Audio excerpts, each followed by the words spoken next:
gali kubur di dusun Pasir Damar.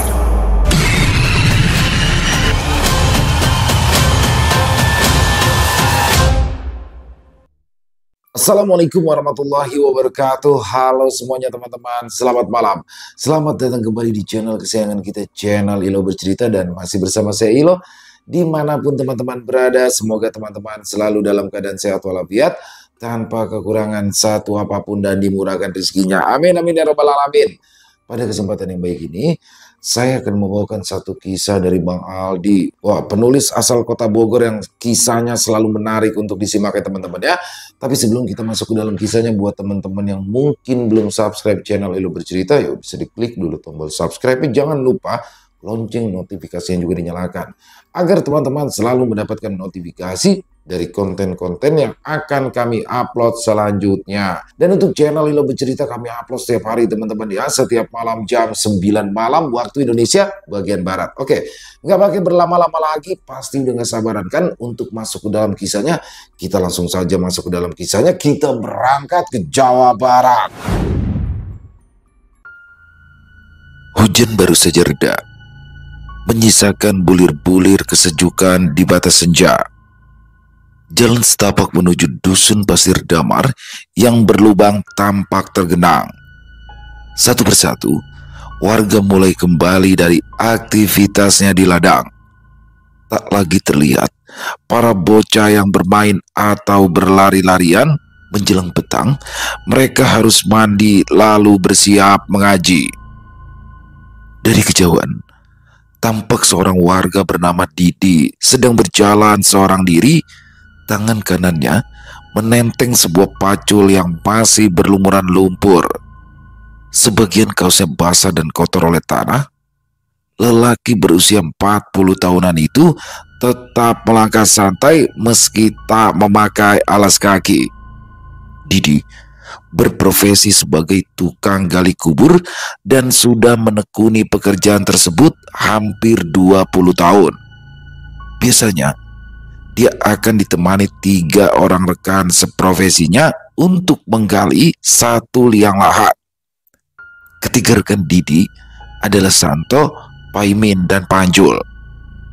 Santo dan Panjul sama-sama punya usaha tetap, yaitu membuka warung kopi sederhana.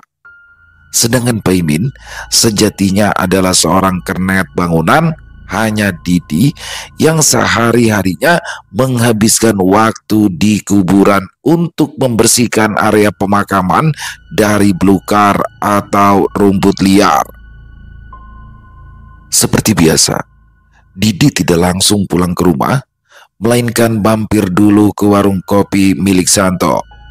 Kebetulan sekali Santo sedang tidak keluar, sehingga Didi dipastikan akan lebih lama berada di kedai kecil itu. Santo tersenyum seraya geleng-geleng kepala menyaksikan sekujur tubuh Didi yang basah kuyup. Tanpa bertanya lagi, Santo pun segera membuat segelas kopi pahit untuk kawan yang sedang menggigil kedinginan. Nih, diminum dulu kopinya, mumpung masih panas. Kalau mau pisang goreng atau oncom goreng, ambil aja, cerutuk Santo sambil menyodorkan segelas kopi pada Didi. Didi tidak lupa mengucapkan terima kasih. Tak lama kemudian, minuman hitam pekat itu pun diseruputnya perlahan. Wajah pucat Didi berangsur normal, jarinya tak lagi gemetar. Alhamdulillah, perutku jadi agak enakan setelah minum yang hangat-hangat. Sekali lagi, hatur nuhun ya tok, ucap Didi.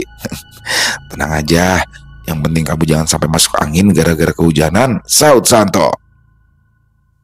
Beberapa saat kemudian, kedua pria tadi terlibat dalam obrolan santai. Saking asiknya, Didi tidak menyadari jika satu persatu pelanggan di warung tersebut mulai pergi. Itu dikarenakan 20 menit lagi azan maghrib akan berkumandang. Didi lantas menyambar sepotong pisang goreng sebelum berpamitan pulang. Ngomong-ngomong, cempedak di depan rumah Juragan Untung sudah pada matang. Wanginya sampai menggoda. Tiap kali lewat halaman rumahnya, kata Didi. Biarin aja. Memangnya kamu mau minta buat cempedak itu ke Juragan Untung? Tanya Santo. Ya enggak lah. Males banget aku urusan sama orang kikir kayak gitu. Aku mah cuma heran. Kan biasanya dia suka langsung ambil buah yang sudah matang. Loh, memangnya kamu belum tahu? Sudah seminggu ini Juragan Untung dirawat di rumah sakit. Kata istriku sih begitu. Dia juga dapat info dari ibu-ibu pengajian. Terang Santo. Pantes nggak pernah kelihatan. Ya udah, aku pamit pulang dulu ya. Terima kasih untuk kopi pahit sama gorengannya, ujar Didi seraya menjabat tangan kawannya. Ah, cuma gorengan doang. Ya udah, hati-hati di jalan, balas Santo Rama. Didi kembali menapaki jalanan desa yang belok akibat baru diguyur hujan. Santo tidak segera kembali ke dalam, melainkan berdiri di depan warung sambil terus memandangi Didi yang semakin menjauh. Kadang ia suka merasa iba, sebab Didi belum memiliki pekerjaan tetap. Uang membersihkan makam hanya cukup untuk makan seharian, tak ada sisa yang bisa ditabung. Sedangkan pekerjaan menggali kubur sifatnya tidak menentu. Kalau yang meninggal orang tidak mampu, maka pekerjaan tadi akan bersifat sukarela. Namun bagaimanapun juga, Santo selalu mendoakan yang terbaik bagi kawannya itu. Suara beduk terdengar bertalu-talu yang kemudian disusul dengan kumandang azan maghrib. Cahaya senja belum sepenuhnya redup, meski langit di sebelah timur sudah terlebih dahulu gelap. Beberapa warga tampak berjalan kaki menuju sebuah musola yang terletak di ujung kampung, persis di depan rumah Juragan Untung. Mendadak Didi menghentikan langkah. Dia melihat sang juragan sedang duduk termenung di beranda rumah. Wajahnya kuyu, datar, dan pucat layaknya orang yang sedang sakit. Oh, Juragan Untung sudah pulang dari rumah sakit ya, gumam Didi. Juragan Untung tidak menghiraukan Didi yang sedang melintas di depan rumahnya. Ia tetap mematung sambil memandangi langit yang berkilauan oleh cahaya kilat. Didi segera menundukkan wajah. Dia tidak ingin mencari masalah. Juragan Untung terkenal memiliki reputasi yang kurang baik di dusun Pasir Damar. Sifatnya yang temperamen, arogan, dan intoleran membuatnya dimusuhi sebagian besar warga. Dia tidak segan-segan menghardik siapapun yang ketahuan sedang memandanginya. Itulah sebabnya Didi buru-buru memalingkan wajah dan terus melangkah. Juragan Untung seringkali membentak bocah-bocah kampung yang bermain di depan pagar rumahnya. Bahkan ia pernah melabrak ibu-ibu pengajian hanya karena merasa terganggu oleh suara toa. Ya, puluhan tahun hidupnya hanya dipenuhi kedengkian juga prasangka terhadap warga. Kurang dari 5 menit, Didi pun sampai di rumah. Ia segera mandi, lalu bergegas melaksanakan sholat maghrib. Selepas menunaikan sholat, Didi duduk di ruang tengah sambil memilin-milin biji tasbih. Bibirnya bergerak melafalkan zikir, memuji serta memuliakan asma Allah. Dari arah luar terdengar suara burung cabak yang tak henti-hentinya bercuit. Suaranya menyatu dengan keheningan, seolah sedang menyampaikan satu tanda yang acap kali diabaikan manusia. Malam belum terlalu larut, namun suasana dusun Pasir Damar seperti terbenam dalam kesunyian yang mendalam. Derik jangkrik dan suara-suara hewan malam lainnya saling menimpali. Di balik kehampaan itu, sayup-sayup terdengar riuh dari tempat yang tak begitu jauh. Didi yang baru 1 jam terlelap sampai terjaga akibat kegaduhan tadi. Tak lama kemudian, ia bisa mendengar suara kentongan yang dipukul sesekali dari arah pos ronda. Tentunya Didi hafal arti pukulan kentongan tersebut. Itu adalah tanda ada warga yang meninggal dunia. Didi sebenarnya masih terlalu mengantuk untuk sekedar mencari tahu siapa yang meninggal. Malah dia juga sepertinya lebih memilih untuk terus melanjutkan mimpinya. Namun Didi segera sadar akan tanggung jawabnya. Setiap ada berita duka, cepat atau lambat pasti akan ada warga yang menemuinya. Benar saja, 5 menit kemudian pintu rumah Didi diketuk oleh seseorang. Dengan wajah yang masih lusuh dan mata agak merah, Didi bangun dari ranjang lalu beranjak ke ruang tengah. Pintu dibuka. Ternyata orang yang barusan mengetuk pintu adalah sang ketua RT yang bernama Sugema. Ketua RT itu tidak datang sendiri, ia ditemani 2 warga lainnya. "Assalamualaikum, Di. Kamu sudah dapat kabar kalau juragan Untung meninggal dunia?" ucap Sugema. "Innalillahi wa inna ilaihi rajiun," saut Didi dengan perasaan kaget. "Padahal pas maghrib saya masih sempat lihat juragan lagi duduk di teras rumahnya," sambung Didi lagi. Mendengar kalimat Didi barusan, Sugema dan yang lain malah saling bertatapan penuh rasa heran. Dia bahkan mengira jika Didi sedang bergurau atau mungkin belum sepenuhnya sadar dari rasa kantuk. "Punten pisan ini Makang, tapi juragan Untung mah sudah 4 hari ini koma di rumah sakit. Meninggalnya juga tadi jam 4 sore, sanggah seorang warga yang bernama Ucuy." "Benar Kang, Kang Didi mah mungkin salah lihat. Orang jenazahnya aja baru sampai di sini 10 menit yang lalu," timpal Oton, orang yang biasa ditugaskan menagih iuran kematian setiap minggunya. Kini giliran Didi yang kebingungan mendengar penuturan dari Ucuy dan Otoy. Dia bahkan sempat mengira jika dirinya mungkin salah lihat orang, tapi hatinya tetap kerasan bahwa yang petang tadi dilihatnya adalah juragan Untung. Sudah, perkara itu tidak perlu diambil pusing. Sekarang saya mohon kesediaan kamu untuk menyiapkan liang lahat bersama Paimin, Santo, dan Panjul. Kita harus menguburkan jenazah juragan Untung malam ini juga. RT Sugema buru-buru menengahi sebelum terjadi perdebatan kecil. "Hah, mau dikubur malam ini juga? Apa nggak sebaiknya besok pagi aja, Pak?" tanya Didi. Sebenarnya tidak ada yang aneh dengan kalimat RT Sugema. Di kebanyakan kampung, menguburkan jenazah pada malam hari merupakan hal yang lumrah. Hanya saja, saat itu Didi memang sedang merasakan letih dan kantuk yang teramat sangat. Istri almarhum sendiri yang minta supaya suaminya dimakamkan malam ini juga. Barusan dia juga nitipin uang untuk para penggali kubur pada saya.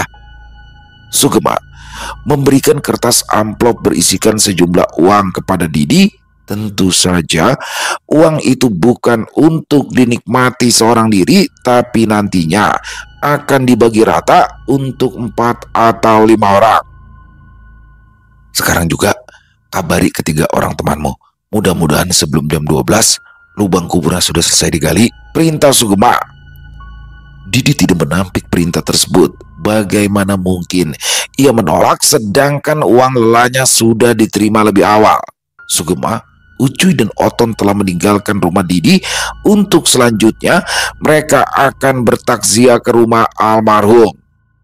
Beberapa saat kemudian Didi pun keluar dari rumah sambil membawa Petromax dan sebuah cangkul. Didi harus menjemput Panjul, Santo, dan Paimin secepat mungkin selagi warga masih sibuk mengurus jenazah di rumahnya. Didi pun berhasil menemui ketiga temannya dan telah memberitahu perihal kematian juragan Untung. Tapi sayang, hanya Panjul dan Paimin yang bersedia ikut menggali. Santo, yang dahulu pernah sakit hati terhadap almarhum, sepertinya masih memendam luka lama. Alhasil, Santo tegas mengatakan dirinya tidak akan ikut bagian dalam pekerjaan itu. "Jangan begitu, Tok. Biarpun kelakuan almarhum semasa hidupnya tidak disukai orang-orang, tapi kita wajib memaafkan dosa-dosanya," Didi menasihati Santo. "Bukan karena itu, yang udah terjadi ya udah. Tapi saat ini saya memang lagi nggak bisa ikut gali dulu, asam urat kambuh," Santo berkilah sambil memegangi pergelangan tangannya. "Waduh, cilaka. Bakalan kurang orang ini, celetuk Paimin dengan wajah gusar. Gimana ini? Masa iya cuma bertiga? Panjul meminta pendapat Didi. Didi tidak ingin dibuat pusing hanya gara-gara Santo tak bisa bergabung. Dia merasa kondisi saat itu benar-benar darurat sebab berpacu dengan waktu. Tak ingin terlalu lama berpikir, Didi pun mengajak Paimin serta Panjul untuk segera menemui Sugema. Sebaiknya sekarang kita temuin Pak RT untuk meminta solusi. Apa nanti kita tetap pergi bertiga atau memang ada tambahan personel lagi? Biar dia yang memutuskan, kata Didi. Paimin dan Panjul mengangguk saja karena mereka memang harus berkoordinasi terlebih dahulu dengan RT Sugema. Setelah berpamitan dengan Santo, ketiga pria itu beranjak pergi menuju kediaman Sugema. Ketika penggali kubur tersebut telah bertemu dengan ketua RT, Sugema memahami kondisi yang terjadi. Sugema lantas memerintahkan salah seorang warga untuk ikut membantu menggali liang lahat. Dia adalah Ucuy, warga yang sebelumnya menemani Pak RT ke rumah Didi. Ucuy mengangguk penuh semangat. Pemuda itu tampak antusias sebab dia tahu jika pekerjaan tersebut ada uang lelahnya. Ucuy rela mandi keringat atau bahkan basah-basahan diterpa hujan demi mendapat bayaran. Nah Ucuy, kalau gitu sekarang kamu ikut mereka ya. Jangan bertindak sendiri. Ikuti selalu arahan dari Kang Didi. RT Sugema berpesan. Ayo cuy, kita berangkat sekarang. Mumpung jenazahnya baru sampai di rumah, ajak Didi. Tunggu. Kalau penerangan masih kurang, pinjam saja dulu petromak yang ada di pos ronda ya, ucap Sugema. Kalau itu mah aman pak, 2 juga udah terang kok. Yang penting ada terpal, sebab gerimis belum juga reda, sahut Didi. 4 penggali kubur itu lalu pamit dan meninggalkan kediaman RT Sugema. Sementara langit kelam masih terus mencurahkan tetes-tetes air, jalur setapak kembali tergenang, beberapa bagian bahkan sampai sulit untuk bisa dilalui. Didi CS tidak memperdulikan udara dingin serta gerimis yang turun. Mereka tetap melangkah tanpa mengucap sepatah kata dan terus menyusuri hutan damar yang gelap. Pemakaman kampung memang terletak di kaki bukit dengan jarak sekitar setengah kilometer dari pemukiman. Jalan yang agak menurun, namun tetap butuh perjuangan, terlebih ketika sedang diguyur hujan. Sesampainya di tujuan, Didi langsung memerintahkan teman-temannya untuk memasang terpal. 2 buah Petromax menerangi area makam yang akan digali, kontras dengan pekatnya malam. Cahaya Petromax justru memberi kesan temaram. Selesai memasang terpal, kini Didi dan Paimin mulai mengayunkan cangkul, sementara Ucuy serta Panjul duduk di salah satu kuburan sambil menunggu giliran menggali.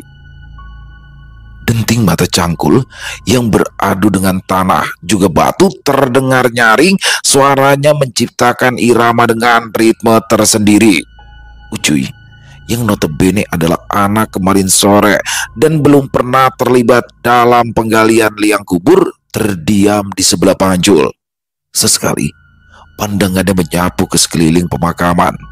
Tentu ia tidak akan menemukan apa-apa selain gundukan tanah bertahta kayu nisan. Wajahnya mulai terlihat gelisah. Ia tidak menyangka jika suasana di pemakaman di kala malam akan semenakutkan ini. Liatin apa sih? Jangan bengong, fokus aja sama kerjaan, celetuk Panjul. Anu Kang, ternyata pemakaman ini serem juga ya kalau malam-malam, balas Ucuy sembari menggosok-gosok tengkuknya. Ya itu karena kamu masih baru. Kalau saya, Kang Didi, Paimin sama Santo mah udah biasa gali kuburan malam-malam, gak ada apa-apa kok. Dah, daripada bengong gak karuan, mending ngerokok dulu. Sebatang ini habis, baru kita gantiin mereka, lanjut Panjul seraya menyodorkan bungkus kretek miliknya kepada Ucuy. Wajah Ucuy spontan berbinar. Begitu ditawari rokok, sebatang ia ambil, lalu disulutnya Dengan ditemani rintik hujan yang berjatuhan di permukaan terpal, kedua lelaki itu menikmati hisapan demi hisapan. Selang beberapa saat kemudian, Didi dan Paimin beristirahat. Panjul juga Ucuy segera menggantikan pekerjaan itu. Pergantian akan terus dilakukan setiap ada yang kelelahan, begitu dan seterusnya sampai liang lahat tadi benar-benar siap untuk digunakan. 2 jam berlalu, para penggali segera keluar dari lubang kubur dengan pakaian yang dipenuhi lumpur. Samar-samar Didi melihat ada seberkas cahaya yang berkelebatan dari kejauhan. Bayangan seseorang lantas muncul dari balik kegelapan yang ternyata itu adalah Oton.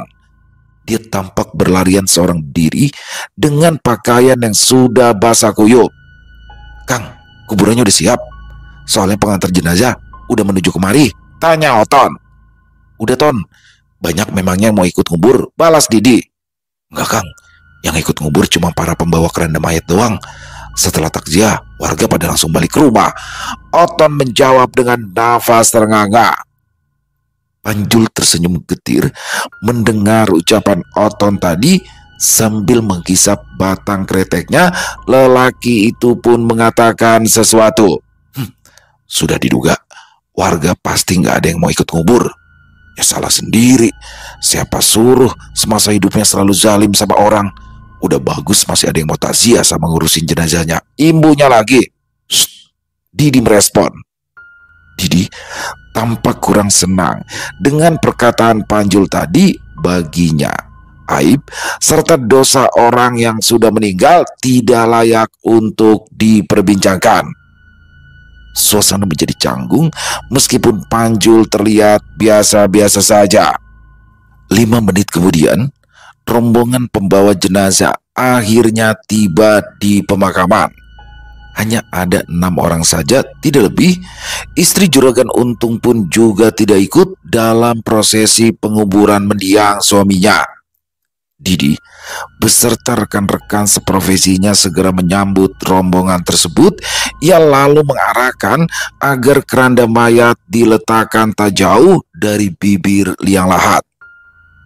Penutup kurung batang dibuka. Jenazah pun diangkat oleh 3 orang. Sholawat dilantunkan oleh warga yang hadir. Didi, Paimin serta Panjul bersiap terjun ke dalam liang kubur untuk menyambut mayit. Namun ketiganya urung melompat ke dasar lubang. Paimin melirik ke arah Didi dengan penuh rasa heran. "Ada apa, Kang?" tanya Oton. "Buruan turun, Kang. Berat banget ini mayitnya," timpal warga yang lain. "Anu, itu kuburannya banjir. Padahal tadi nggak ada genangan air sama sekali ya," saut Didi kebingungan. Jenazah akhirnya kembali diletakkan di keranda. Mereka yang ada di situ langsung mengerubungi tepi kuburan. Semuanya tersentak tanpa dibuat-buat. Dasar kuburan itu tiba-tiba digenangi air. Didi sempat habis pikir, sebab rintik hujan tertahan terpal dan tidak mungkin sampai membuat lubang banjir seperti itu. "Min, Jul, ayo turun lagi. Kita kuras dulu airnya sampai habis," Didi memberikan komando. Dengan dihinggapi berbagai tanya, ketiga penggali kubur itu kembali masuk ke dasar lubang. Mereka tidak menghiraukan sekujur tubuh yang sudah menggigil dan lelah. Semuanya hanya ingin agar pekerjaan tersebut cepat-cepat selesai tanpa kendala apa-apa lagi. 15 menit kemudian, dasar liang kubur yang digenangi air akhirnya berhasil dikuras. Buru-buru, warga menurunkan mayit Juragan Untung. Didi, Paimin serta Panjul sudah siap meraih jenazah dari dalam lubang. Hambatan lain datang. Ternyata lubang kubur tidak sesuai dengan ukuran badan si mayit. Padahal seharusnya jenazah bisa dimasukkan tanpa kendala mengingat postur Juragan Untung yang tidak terlalu tinggi. Didi hanya bisa geleng-geleng kepala. Sepanjang hidupnya belum pernah ia mengalami kejadian janggal semacam ini. "Lur, angkat lagi mayitnya. Lubangnya nggak muat," seru Didi.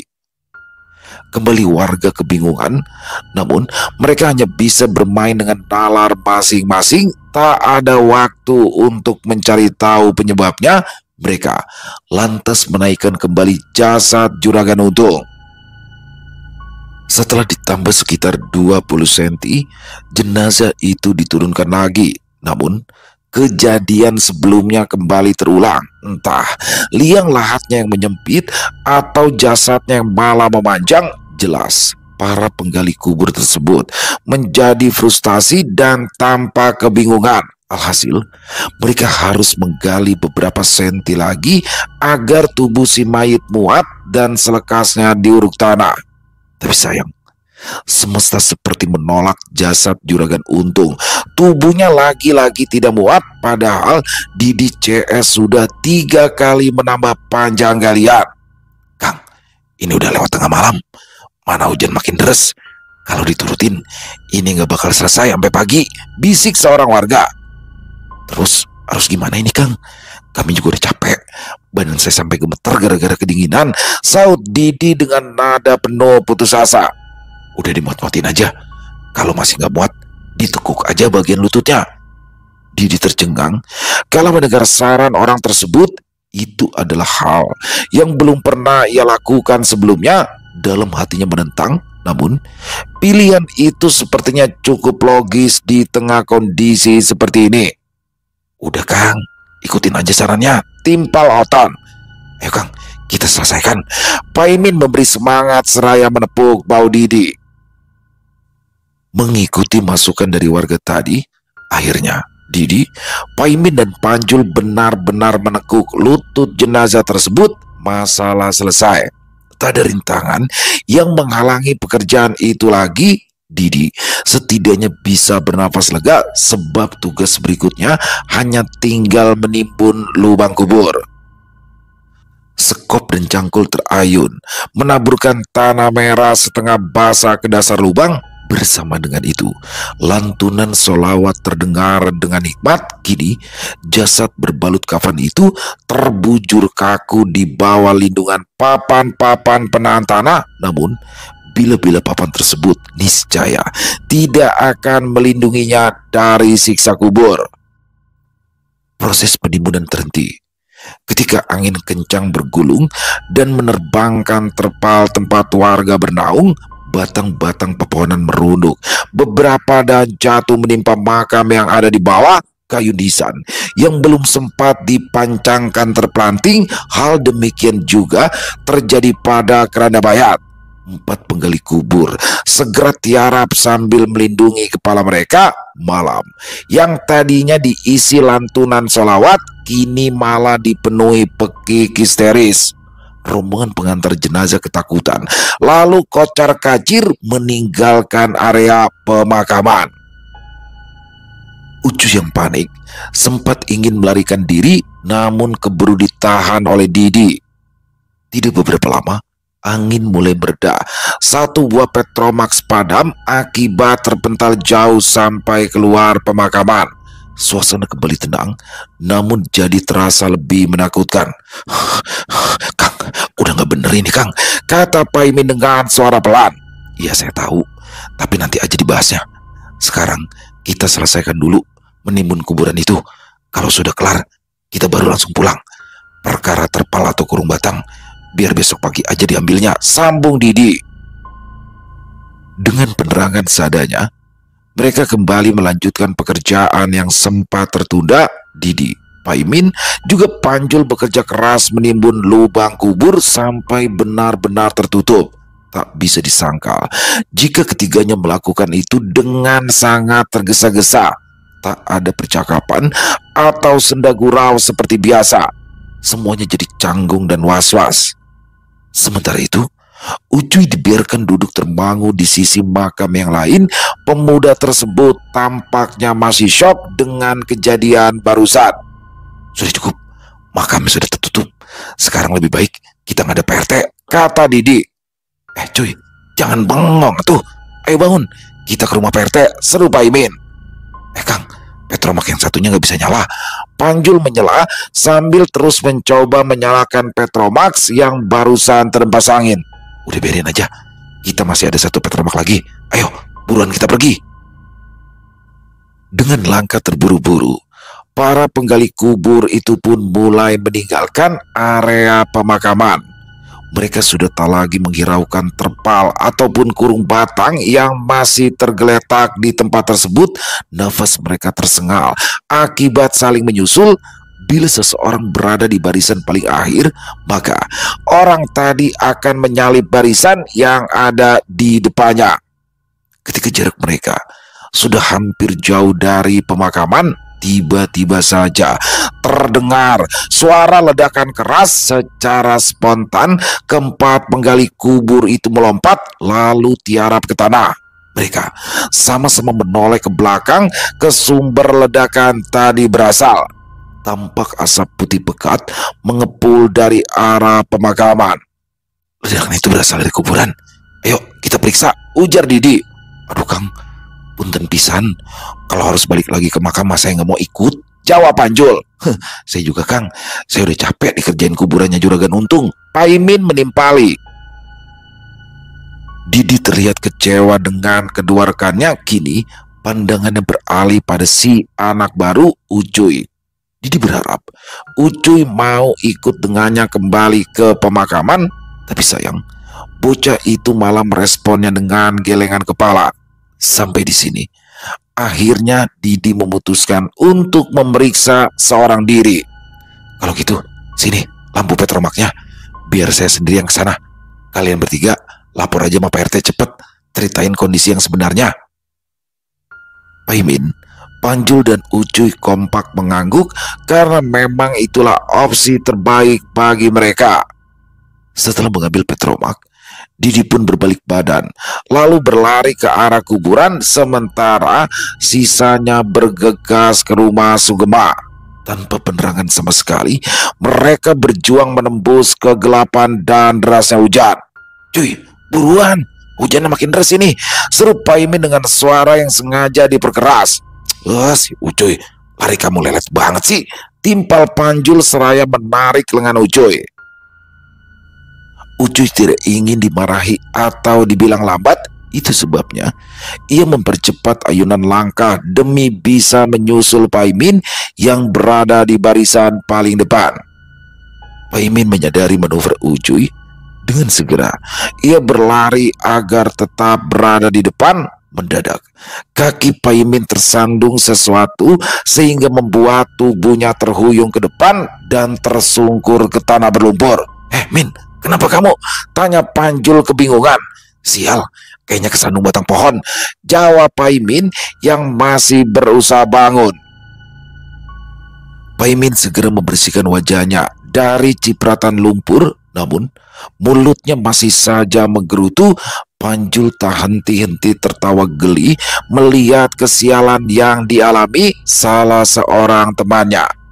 Sementara itu, Ucuy tampak tertegun memandangi objek yang barusan disangka batang pohon oleh Paimin.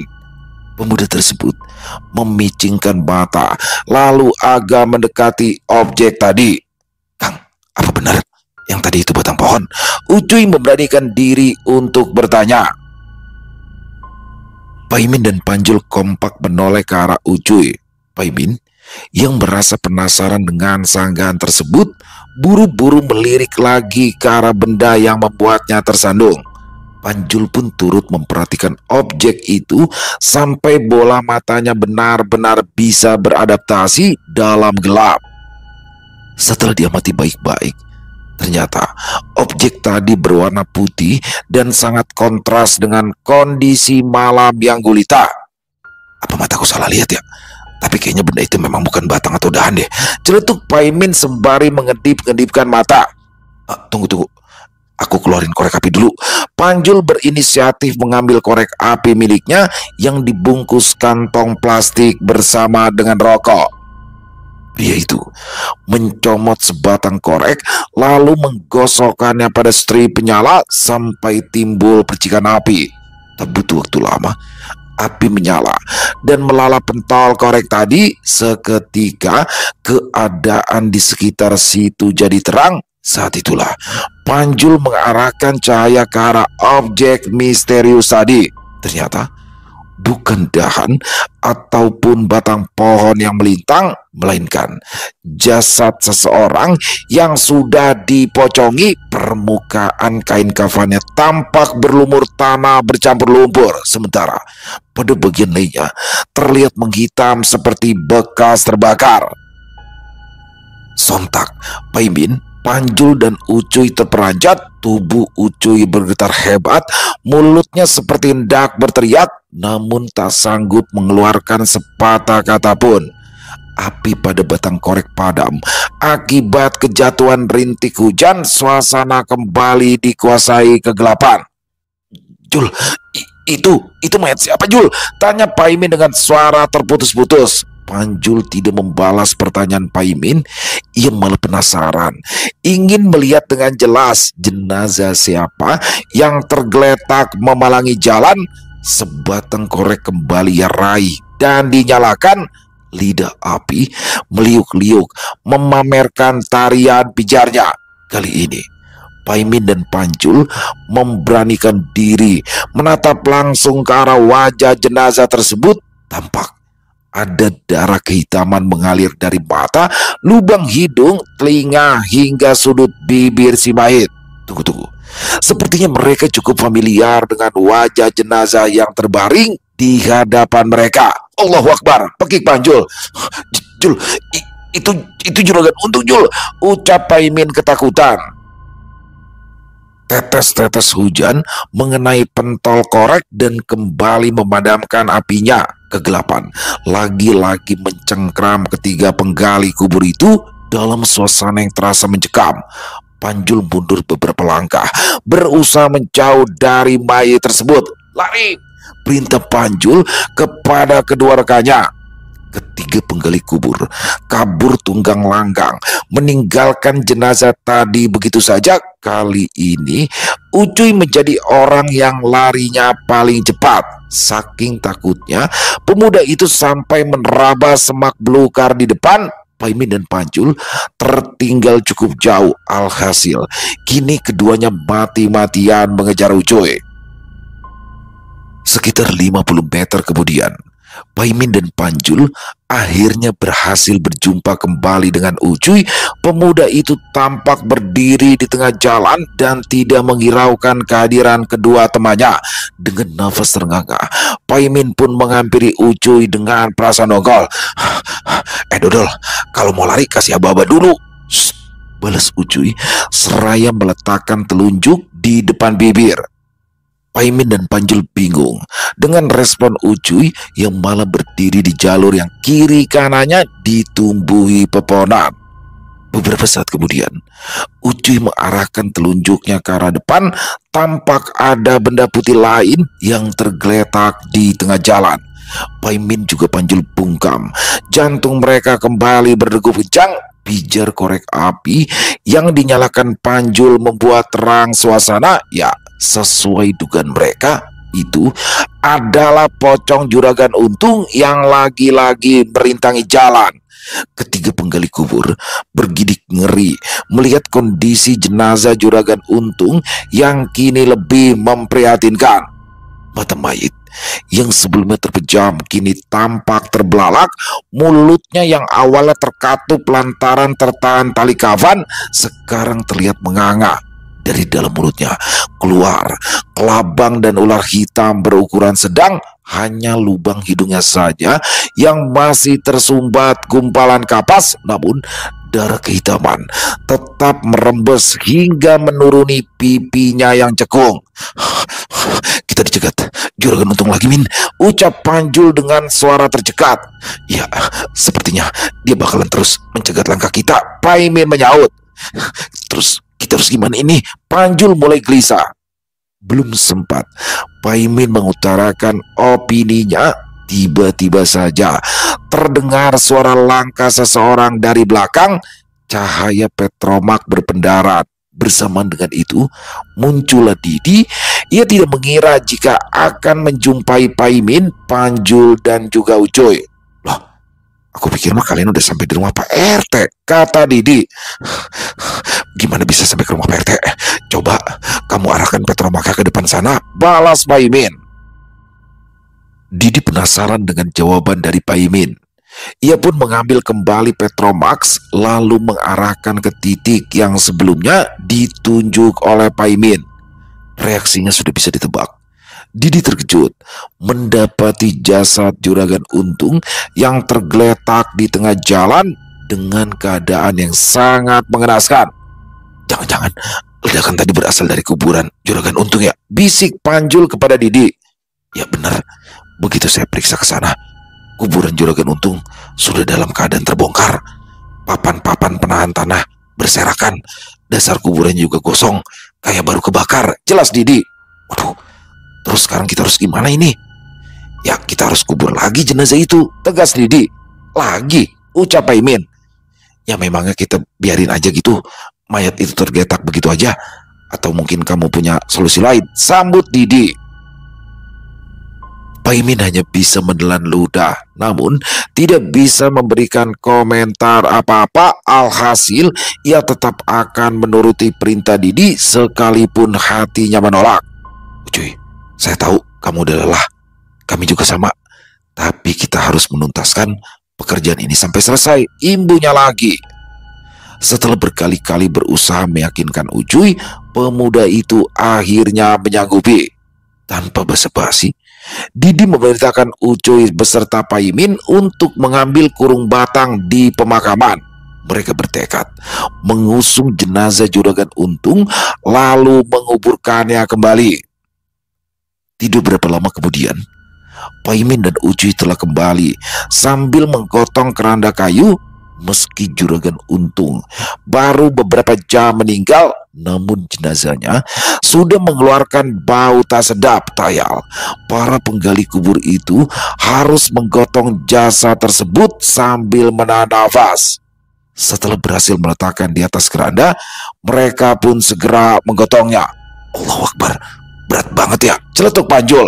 Udah, fokus aja ke jalanan, potong Didi. Hujan tidak lagi sederas sebelumnya, namun kabut tebal perlahan mulai menuruni lereng bukit. Udara dingin membuat keempat orang tadi semakin menggigil. Belum lagi pakaian yang dikenakan basah seutuhnya. Malam senantiasa menebar kesunyian yang menyiksa. Kidung jangkrik terdengar bagai hiburan bagi mereka yang lelah memikul tanggung jawabnya. Sesampainya di pemakaman, Pak Imin, Panjul dan Ucuy harus terkejut untuk kesekian kali. Benar apa yang dikatakan Didi, kuburan Juragan Untung sudah dalam kondisi terbongkar.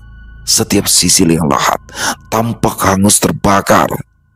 Keranda diturunkan, Didi dan Panjul selekasnya memunguti papan-papan penahan tanah yang berserakan.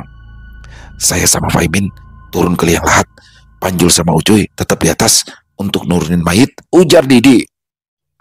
Mereka bahu-membahu melakukan pekerjaan itu sesuai instruksi dan arahan dari Didi. Benar-benar pekerjaan yang tidak hanya menguras tenaga, tapi juga membutuhkan nyali. Setelah memastikan tali pocong sudah dilepas, Didi dan Pak Imin langsung menutupi tubuh mayit dengan bila-bila papan. Meski hati terasa kebat-kebit, namun keempat penggali kubur itu tetap berdoa agar tidak ada lagi kendala. Skop dan cangkul memainkan kembali perannya. Bongkah-bongkah tanah basah meluncur ke dasar kuburan sedikit demi sedikit. Pada akhirnya liang lahat itu pun tertimbun sepenuhnya. Dengan sisa-sisa tenaga, Pak Imin menancapkan nisan kayu di bagian ujung pusara. Selesai sudah, ayo pulang, ajak Pak Imin dengan suara yang parau. Jangan dulu, Didi mendadak mencekal lengan Pak Imin. Kita berdoa sebentar untuk arwah almarhum, sambung Didi. Aduh, apa perlu kita berdoa untuk orang durjana macam itu? Masa hidupnya dia suka jolim sama orang, bahkan udah matinya aja masih ngerepotin. Pak Imin memprotes ajakan Didi. Gak boleh gitu, jangan suka menyimpan dendam. Memang apalagi yang diharapkan dari orang yang sudah meninggal selain doa? Kita pun kalau sudah mati pasti berharap ada yang doain kita, balas Didi dengan sorot mata tajam. Paimin terdiam. Nyalinya ciut jika Didi sudah menatapnya seperti itu. Ia segera menyadari kehilafannya. Kadang rasa lelah bisa membuat seseorang jadi pendek berpikir maupun bertutur kata. Tapi Didi sepertinya bisa maklum. Sejurus kemudian, keempat penggali kubur itu duduk di hadapan kuburan Juragan Untung. Didi mengambil inisiatif untuk memimpin doa. Sebelum meninggalkan area makam, Didi memegang nisan sambil mengucapkan sesuatu. Kami sudah melaksanakan tanggung jawab kami. Tolong jangan ganggu lagi. Kelar memanjatkan doa, Didi dan ketiga rekannya segera meninggalkan tempat tersebut. Dalam suasana remang, mereka berjalan gontai di bawah tetes-tetes gerimis. Wajah mereka kuyuh, tenaga terkuras dan sekujur tubuh menggigil. Namun, mereka harus melapor pada ketua RT terlebih dahulu. Selepas keluar dari hutan damar, beberapa warga dusun tampak menyambut kedatangan Didi, Paimin, Panjul, dan Ucoy. Hadir juga di sana Santo, penggali kubur yang posisinya digantikan Ucoy. Beramai-ramai, rombongan itu ke rumah Pak RT Sukema. Cahaya obor dan Petromax menerangi jalan setapak yang licin meski hujan telah reda. Santo berjalan di barisan paling belakang bersama Didi. Ia lalu menepuk-nepuk bahu sahabatnya dengan suara lemah. Didi melemparkan pertanyaan kepada Santo. Tok, kamu sudah tahu yang barusan terjadi saat penguburan almarhum? Iya, saya tahu. Oton dan para pengusung keranda yang ngasih tahu. Jawab Santo. Saya sudah menduga bakal ada kejadian seperti ini. Lanjut Santo. Maksud kamu? Didi mengerutkan dahi. Pada saat hendak taksiah, saya lihat Juragan Untung sedang berdiri di depan gerbang sambil terus melototin saya. Anehnya, cuma saya aja yang lihat, sedangkan yang lain tidak. Ya nyali saya jadi ciut. Akhirnya saya mutusin untuk balik arah dan pulang ke rumah. Santo menuturkan. Oh, jadi asam urat itu cuma alasan aja. Iya, Santo mengaku dengan wajah tersipu. Tapi gak cuma itu, Di. Arwah Juragan Untung terus ngikutin saya sampai ke rumah. Saya ketakutan sampai harus lari terus ngunci pintu. Jelasnya lagi. Oh, kok bisa diikutin? Mamanya kamu pernah punya masalah? Didi semakin penasaran. Gimana ya? Jadi saya itu pernah dimaki-maki Juragan Untung gara-gara mangkal di depan rumahnya. Tapi itu dulu waktu saya masih jualan cincau keliling. Saya sakit hati sebab dia bawa-bawa almarhum orang tua saya. Pakai segala nuduh anak saya suka buang sampah di depan rumahnya lah. Ya saya jadi tersulut amarah sampai ngucap sumpah di depan orangnya. Sumpah? Sumpah apa? Tanya Didi. Saya bilang, sampai mati gak akan saya maafin, saut Santo. Waduh, pantas aja kamu diikutin arwah Juragan Untung. Tapi kamu beneran gak maafin almarhum? Sudah saya dimaafkan. Pas tadi saya masuk ke dalam rumah, Juragan Untung manggil-manggil saya. Suaranya lirih, tapi kedengeran ke segala penjuru. Kadang suaranya terdengar di depan pintu, kadang di atap rumah, kadang di pojok ruangan. Saya langsung ingat sumpah yang dulu diucapkan. Buru-buru saya bilang kalau saya sudah memaafkan almarhum. Sekalian juga saya mohon maaf kalau punya salah. Nah, setelah itu Juragan Untung gak kedengeran lagi suaranya. Hilang begitu aja. Pungkas Santo. Didi menghela nafas mendengar penuturan kawannya. Ia tak pernah menyangka kalau salah seorang tetangganya harus dipersulit menjelang penguburan jasadnya. Bukan dipersulit secara administrasi ataupun finansial, melainkan prosesi pemakaman yang syarat kejadian di luar nalar. Apa yang ditanam semasa hidup, itulah yang akan dituai di kehidupan berikutnya. Tak ada amal kebaikan yang sia-sia. Semua tetap ada hitungannya. Sampai malam ketujuh, para warga tetap melakukan tahlil agar arwah almarhum bisa mendapat kedamaian. Mereka semua sudi mengesampingkan rasa sakit hati demi ketentraman bersama. Pada akhirnya, Semuanya sadar jika manusia tidak memiliki hak menjustifikasi atas dosa-dosa orang lain. Sosok Juragan Untung memang tak lagi menampakkan diri, namun di waktu-waktu tertentu warga sesekali mendengar jerit pilu dari dalam kuburnya. Selesai. Wow, luar biasa kisah dari Bang Aldi. Ini horor banget ya teman-teman ya. Kisah para penggali kubur. Waduh, ini Bang Didi ya, Kang Didi. Dia usianya 40 tahunan dan sudah bekerja sebagai penggali kubur 20 tahun. Berarti dari umur 20 tahun tuh dia udah jadi penggali makam ya teman-teman ya. Mungkin ada beberapa teman-teman yang berpikir, masa iya sih? Tapi bener ya, saya juga ada nih teman yang seperti ini di salah satu pemakaman wakaf, tapi ya wakaf di daerah Jakarta Selatan.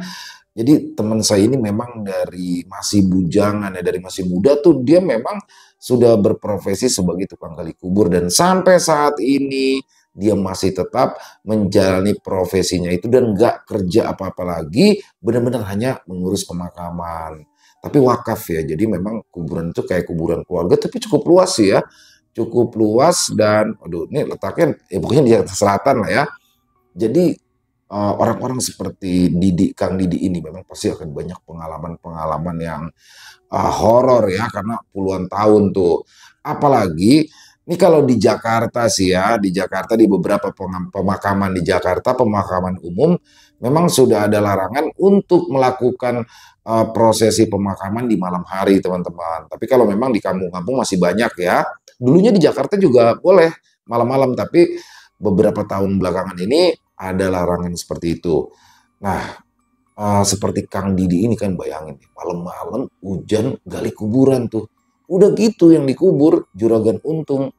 Ternyata karena kelakuan semasa hidupnya, itu dia sampai meledak ya kan, sampai pindah tuh jasadnya. Waduh. Tapi hebat. Kang Didi, ya kalau teman-temannya udah mau kabur aja, tapi Kang Didi di sini maksa untuk tetap terus menguburkan sampai benar-benar bisa dikubur karena itu sudah menjadi tanggung jawab karena mereka sudah diberikan uang. Luar biasa sekali. Salut buat Kang Didi. Wah, banyak sekali hikmah ya yang bisa kita ambil dari kisah barusan dan ya seperti Juragan Untung tuh semoga bisa menjadi kaca buat kita ya. Selalulah berbuat baik dan berusaha menjadi orang baik ya teman-teman ya. Sama saya juga masih berusaha menjadi orang baik. Dan saya salut sekali lagi, Kang Didi itu bisa dicontoh untuk perbuatan baiknya, perbuatan yang bertanggung jawabnya. Luar biasa. Terima kasih Bang Aldi, ditunggu lagi kisah-kisah selanjutnya. Semoga kisah barusan bisa menghibur teman-teman semua ya. Para pecinta penikmat horor misteri. Lebih khususnya lagi kepada para subscriber dari channel Ilo Bercerita. Buat teman-teman yang suka dengan videonya, bisa diklik tombol like, tombol jempol, boleh juga dibantu di-share ya link videonya ini ke teman-teman yang lain, agar juga ikut merasa terhibur. Buat yang punya komentar, silakan bisa menuliskan di dalam kolom komentar, atau hanya sekedar saling menyapa. Insya Allah kami akan menjawab satu persatu.